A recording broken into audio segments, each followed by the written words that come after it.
Alright, welcome everyone. We're Semblance of Sanity. I'm Caleb. I'm Jacob. And we're here for JoJo's Bizarre Adventure, episode 17. Yes. Really starting to get into it. Yeah, we are getting into the bigger story. Yes. And we just did some training. We did. So hopefully that training now is mostly concluded. Right. We'll get through that, learn some really cool techniques of Hamon, and move on into the greater story with the Pillar Men and their whole whatever thing they've got going on. Do you think we will get any antics at Lisa's estate before they move on to the fight, though? Yes, probably a little bit. See some of that. Yes, I feel like Lisa is going to get made aware of what's going on a little bit, or she's going to let them know what she knows about the Pillar Men and all that. Right. Yes. And then they'll team up in some way and go fight the good fight, basically. Right. Well, and she does seem to be friends with Speedwagon, because I think she said that like Speedwagon like talked to me and told me about the stuff or something like that. Maybe. I don't know. I think I forgot that, or yeah, but maybe it did happen. I think because that was how they explained that she already knew what they needed to do. Oh, gotcha. I think you're right then. Okay, well, hopefully we get more to see of her character in particular, because I like the introduction of Lisa into the dynamic, and we'll see how this goes. Yeah. Ooh. Whoa. Where's the backstory? Ooh. Okay. Need more power. But they made the masks, didn't they? Now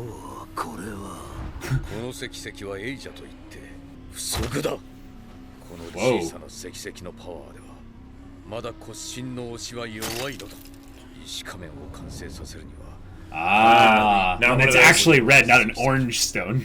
Exactly, they had the fake Philosopher's Stone. A Super Raja. Oh, conquer the sun! Okay, you mentioned that. Alright. Great. Well, that gives us exactly why. Yep. Oh, Cars invented the masks. So she was giving this exposition. Wait. Dang. Is this going to be a beach episode? Dang. Oh, okay. So they have it. Alright.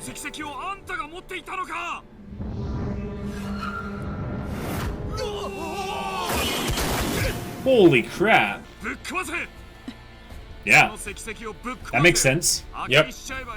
Ha! They'll cry like babies! That's right. It's impossible. Yeah, why not? Oh, I knew it. I knew it. It's a weapon. It's a weapon to conduct Hamon because it refracts light 1 billion times. Okay. Right. See if they can wield the gem. Okay. Okay.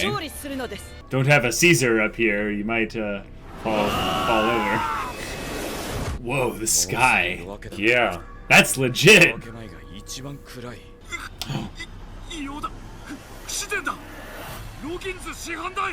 Whoa, wait. What? Did they find out the gems here? Wow, they know. How do they know? Yeah. This might be the time to take off the breath regulator, JoJo. Yeah. Holy crap. Yeah, they're vital for living as well. Exactly. He'd be dead at that point. Of course, he doesn't care. Jeez. Yeah.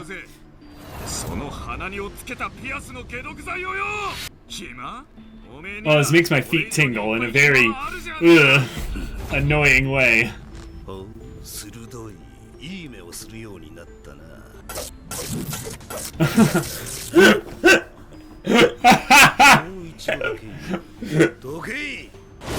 Yeah. Whoa! Ha! Your technique is useless on me.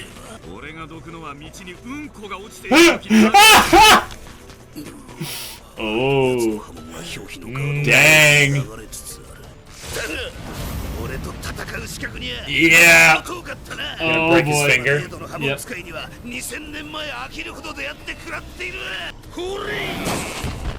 Oh.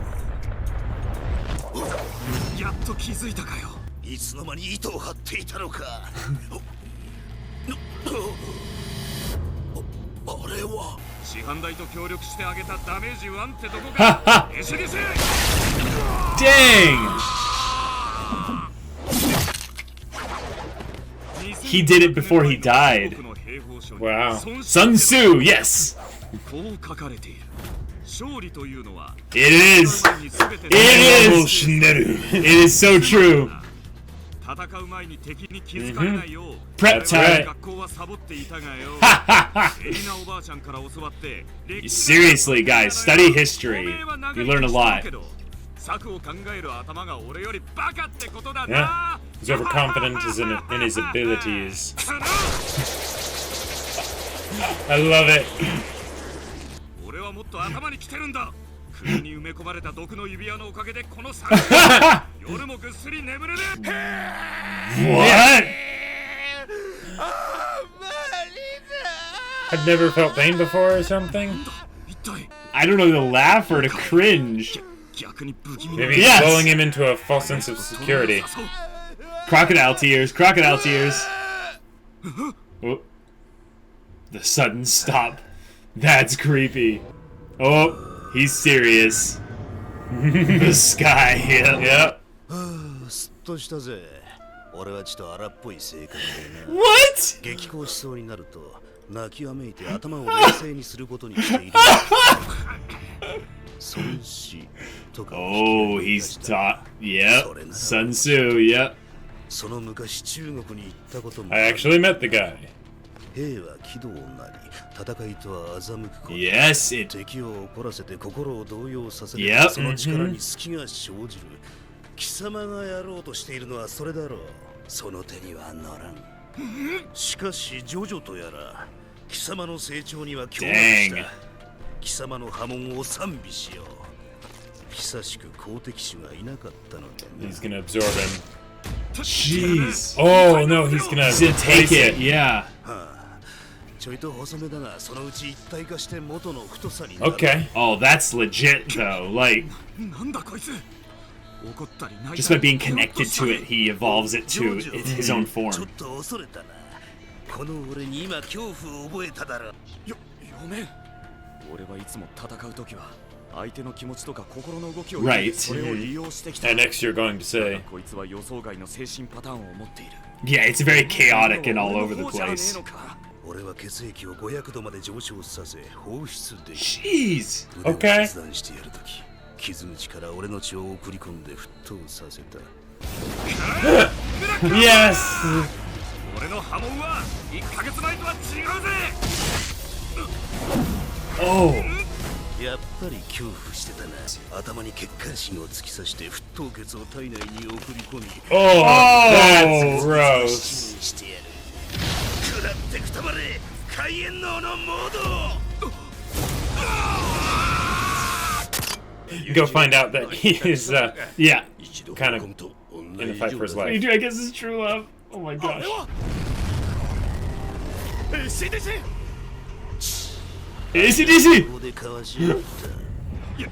奴の血管芯をマスクで防いだのはいいが。 Oh, don't. Oh. Oh, that's actually really good. なんて血液だ。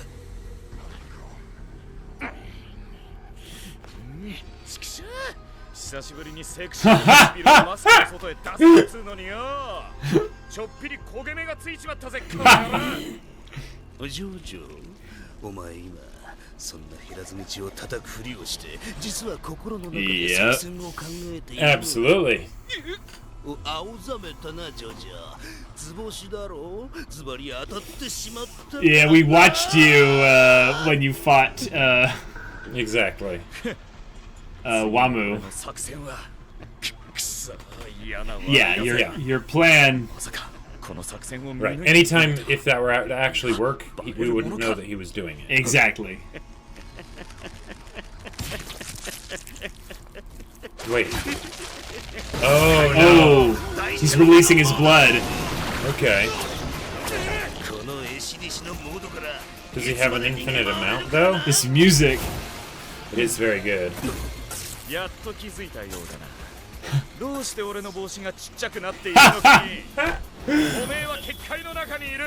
Okay, that's great. 100% wool. Because I know something that you don't know. Oh, I've been waiting for him to do that. Yes!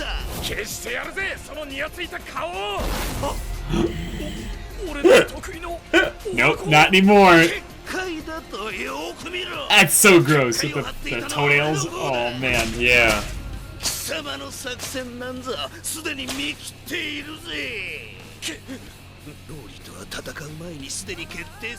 Yep.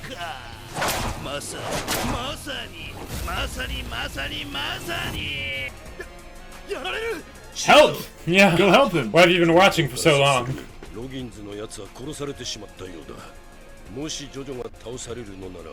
Yes. And because of that, you should help him. Wait. Wow, that's cold. That is cold.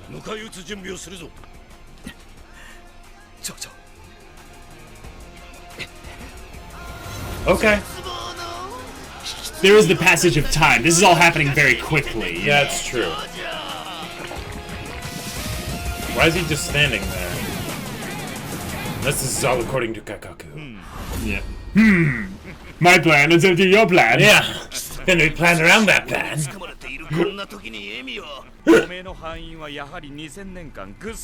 Wow. You lost today because of the past.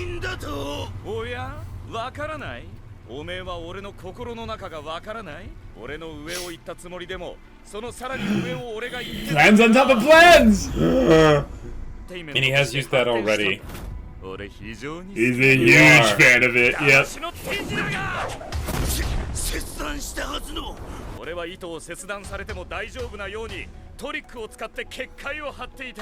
What? Okay. Oh my gosh! Okay. Yes, it's the cutting the rope trick. Yes.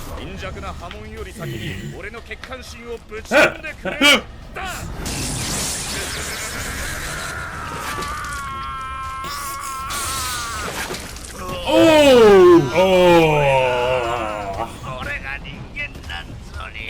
Bacchanal! Whoa! Did he get him? Oh crap! The horns, yeah. Yep.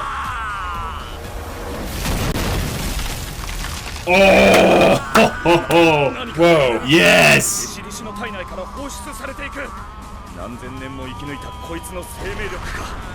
Jeez! Grazie!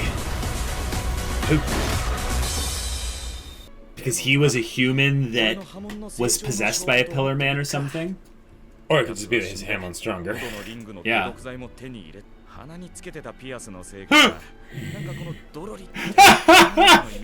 Joseph, Don't let it drop, otherwise you'll die. Yeah. One down, one more to go. Yeah. Ugh,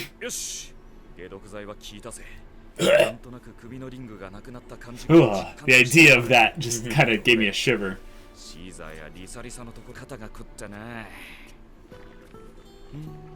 What? What? Oh. Wait. What? Oh, that. What? Okay. Wait a minute. I approve. Wait a minute. Whoa. Whoa. Wait. Hold on. So am I just dumb? Can you explain to me what is going on now? So somehow, when he started blowing him apart, he got his brain on the back of JoJo. Right. And there's a bunch of veins and stuff like that in there. To it. So he's now going to take over JoJo. I think is what they're saying. Or try to. He's gonna leech. He's gonna leech off him or something. Right. But the thing is, everyone notice when he comes back, and they'll just be like, "Hey, you got something on your back." No. I think that by the time he gets back, it will already have worked its way into his body. Oh, good grief. Because the only reason they would have a brain on there is if it was going to do something where the will of the consciousness. Esidisi would be important, right? Specifically overriding JoJo, unless he could regenerate somehow, but we haven't seen that from the Pillarmen, really. Yeah, we have seen them do things where they consume others in order to regenerate, but... Oh, well, maybe yeah, so that's it. Maybe he'll consume JoJo. But then that doesn't really work, because then JoJo would just be dead. And, like... Here's the thought. They could kill him here, but they're not going to. Right, but here's a crazy theory. Mm-hmm. What if this ends up working against people like Cars, because this aspect of the Pillarmen gets infused into JoJo, and he becomes stronger. This is how he gets the hybrid powers and becomes friends with one of the Pillarmen, because... I don't know. It's just there's so many weird things this makes me think of. Because this totally makes sense, because then... Like Naruto, Bleach, like all those shows with power. Please don't mention those. No, but they're all just ripping off JoJo. They're all JoJo's references. Anyways, please no. The aspect of having the training fight be just like, nope, you're not gonna trade fight. You're gonna have a real fight. I'm kind of glad they did that, because I didn't really care about these two brothers that were just their trained. I thought they were just going to do that and have it be like something really short, like kind of like what they did with Caesar, and then it's over. Right. But instead, they knew that the stone was here, and yet they only sent one. Yeah, that might be kind of the Dio logic, where it's like, I could kill you right now, but I won't, right. Why didn't Cars go there? Or... I'm confused. I don't know. Maybe Cars heard about another stone, and they're like, okay, I'm going to go to the stone and get this one. That's the exposition we had in the beginning. Sure. He comes to it, and he's like, dang it, it's not a pure stone. But that was them in their old bodies, I think, because that was like... I think so. We know that was on the West Coast, yes. But there might be some time skip foolery in a month that they went over across the Atlantic again. Okay, that's true, because a month did happen, and we didn't show what they were doing in that So we don't know if that was a true flashback, or if that was them...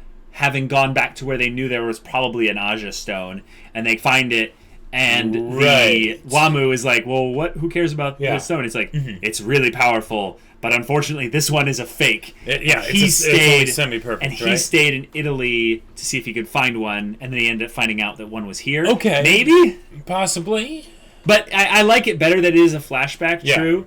But I also am kind of surprised that they had the stone and it being conveniently here with Lisa. Yeah. That I didn't see coming. I thought it would it be... makes sense. Yes, it does. But also, the fact that you really wanted to see the Vatican? I really wanted to have them go to the Vatican. That would be kind of funny. I did too. But them having it be a thing that's potentially a Hamon weapon because it refracts the light billions of times. Yep. But Lisa doesn't know how to use it. That's a part where I'm like, wait, really? You've never tried infusing it with Hamon? Yeah, you never tried just shooting Hamon into it?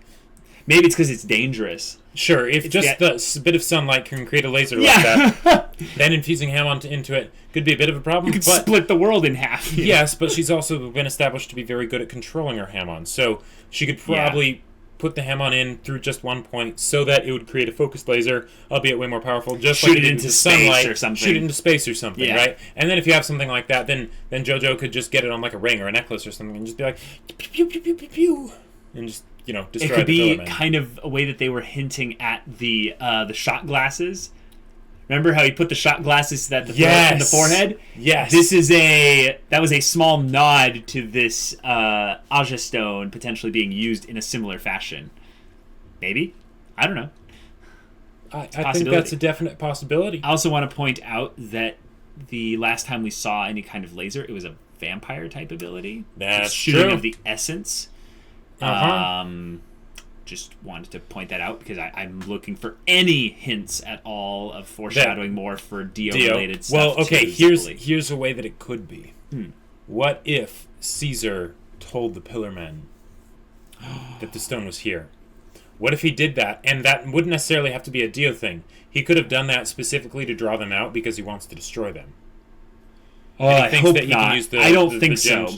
I mean, it could be, but I really hope not. I think the betrayal has not been properly set up yet. Well, if it wasn't a Dio thing, but he was actually doing it just because he hated the Pillar Man, not because he was trying to betray JoJo, right. It wouldn't be much of a betrayal. It wouldn't be. No. It would be more of a betrayal of his master. Yes, exactly. Yeah. Lisa. Yeah. I feel like, if we're going to get any kind of betrayal, I feel like it's going to be once Cars is destroyed. Okay. Then Speedwagon will actually turn out to be Dio. Please no.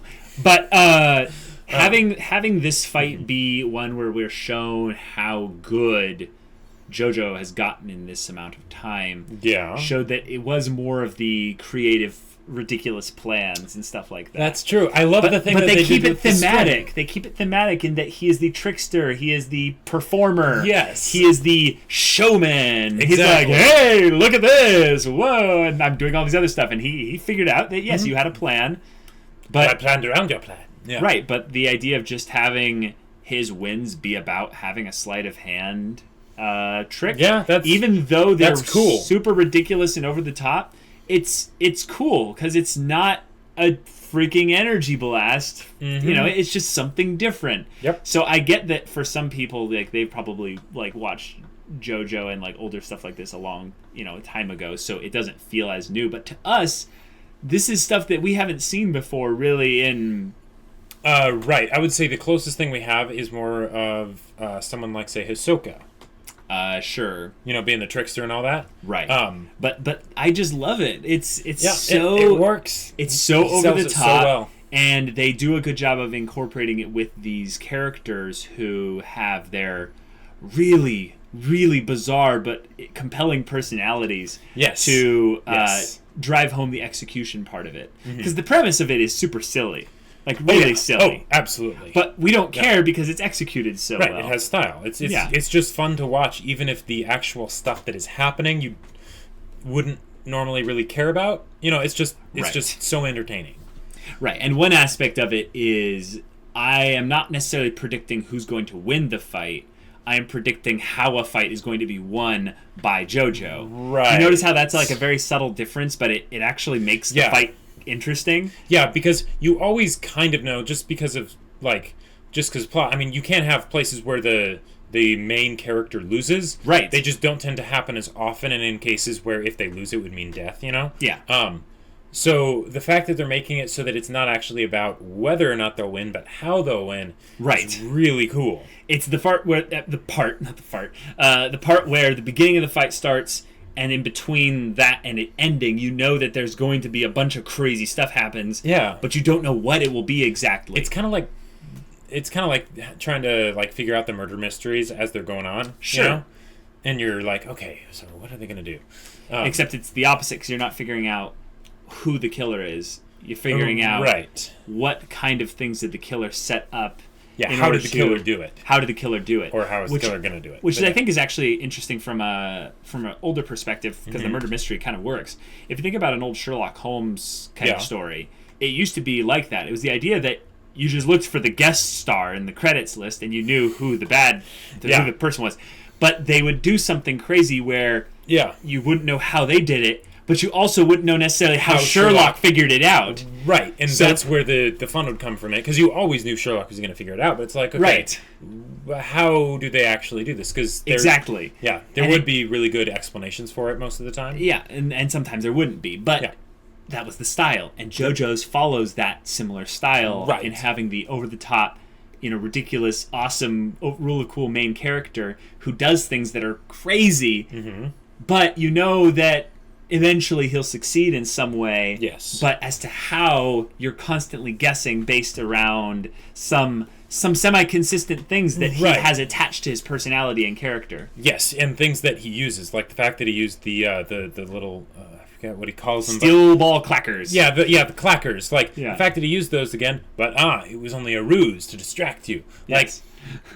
That's great. That's great. Yeah, and I think this type of show also being something of a novelty for us right now helps. It's very enjoyable. Right, we haven't ever seen a show like JoJo's. Right, and I'll bet you that there is no show truly like JoJo. Which is why it's so popular, because the only way to fill the void of JoJo's is with more JoJos. Yeah. Yeah.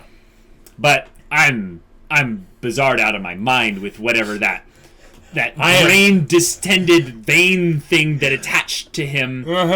Like how? Why? What? How is what? How and why is not the issue. The fact is, it happened, and the next episode is going to be insane. I don't know now. Like I kind of had an idea of how this was going to go next, but then they just decided, cliffhanger. Yeah. Of ridiculousness. Yep. What? What? I love it. I love it so much. I don't know what to say because they could have it be a thing where it's actually a problem, but they could also turn it into a comedy joke where totally like could. Caesar's like, you got something on your back, and just slaps it, and the ham on it just melts, and you just hear him go, no, you know, like they could, they absolutely could. But if this ends up being something like I think it's going to be, where it takes over JoJo, right? The things they could do. There'd be some really silly things. Oh my god. Really cool things too. They could have so much fun with that. Yeah, I more or less don't even want to try to guess because I feel like I could be disappointed if I set my expectations for a specific thing too much. Sure. Because it's going to be super ridiculous either way. Right, but JoJo's knows how to keep us on our toes. You think something's going to happen, and that might very well happen, but there will also be other things that happen, or it'll happen in a different way, or whatever. Right. Do you notice, this is something I just wanted to bring up, they reused something this episode, kind of. The Arena character model was almost very eerily similar exactly the same. to Suzy Q character, but you notice how in every fight that they have, it's a different setting. That's true. Do you notice how many kind of shonen fights end up being in these big blank open fields so that they can use the energy blasts? Well, also they save on drawing. Exactly. Yep. And it doesn't have to be as much. Let's make it be a blank desert. Well, because I think in JoJo's in particular, the focus of it is not on destroying the environment. There's a lot of fights. Right, they actually use the environment. They use the environment, and that's a good point because JoJo's, in particular with the Hamon usage, will stand on these spikes that would normally kill or hurt someone. Right. And in that way, they're kind of respecting it in some way, and I feel more in tune with these fights, even though they're sometimes even sillier than some shonen fights, because they at least pay attention to those sorts of things. Because not only do they pay attention to those sorts of things, but you feel like it kind of keeps you aware of it. Watch the spikes, And also the fact that Joseph they're on spikes and JoJo's able to stand on them just fine, right? Even though Esidisi isn't, and he starts dancing on the spikes as if to taunt the guy, right? I can do something that you can't do, right? That's just great. And it's not even then that Esidisi really couldn't do it. It was that at points you could tell where he chose to let it hurt him, so that to psychologically mess with JoJo, and maybe to free up his blood. Yes, to open up the holes for his crazy vein attacks. Yeah, the fingernails and the toenails, though.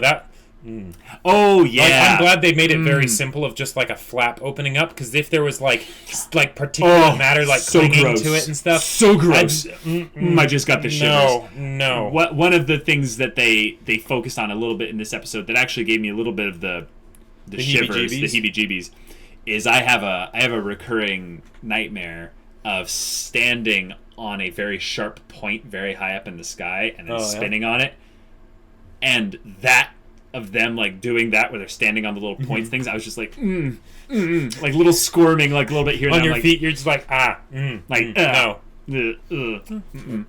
So the idea of them doing that and the fingernail toenail stuff was just this was a heebie-jeebie episode. And then there was the whole thing where the arm goes onto the spike and then he spins it till it disintegrates. I mean, that was done for comedy. That was done for comedy. Totally done for comedy. But yeah. Same with the crying bit.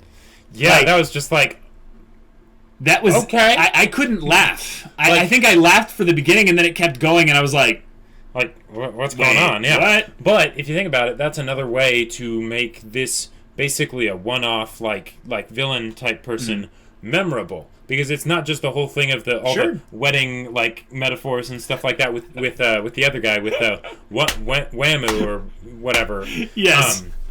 Yes. But it's, like this guy, he's fighting him and he just starts bawling.